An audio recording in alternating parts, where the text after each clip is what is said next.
Doktorları getirenler nasıl?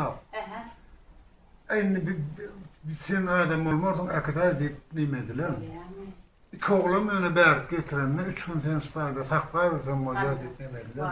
Annem şu an mektepte karavulu ol bir iş yaptı. Sevden yasınlar kıyas oluyor. Doktorun yüzüne seyretmeni korkardım. Gelen günüm. Şu Bu da şey diye, benim açıkça koydum diye. Ne şu korkun neyemediğini aytsana, düşündüğünler adamlar. Sen ne korkun başından geçirip gören adam da. Ne iyilik kolya korkularını sonra ayıp getirin.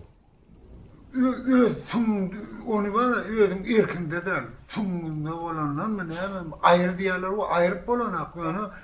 Ne şu asık kesiri uğramdan sonra var ya. Özü ayrılıp var ya, ben onu ön ayır diyorlar, o ön ayrılmayan da özü de ayrılıyor.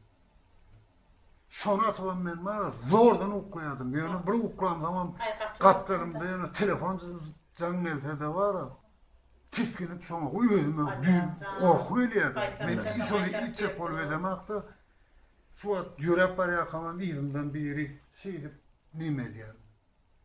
Biri yetik geliyen yanına yerim. Hayır, nama yayla da kasırsa yetersin onu.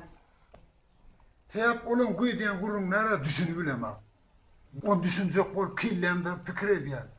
O da beni basıp bir yere sokup var ya. Onun bir soru veriyor olan, onun yankı veren soru ona ben cevap verme için killemde yine de fikir etmeliler. O beni değerlendirip var ya. Gelen günüm var ya, şunu oku deyip neme verdi. Şunu okumanı ben kille var ya, düzük derler. Mesela için şu tayda yazgı vardı anası var. Şu yanıma kavatıyordum onu. Bezerli alayan vaktin şu aslığı doğru berza etmeliyken nemeni ben şunu okap durum, kellem düzük olsa şu mantığını çınıyan olur, ben şu mantığını çiçek olup kellen yine nağrukta veriyorum. Katlarında kukuduk çekerler, yüzümü füyeler.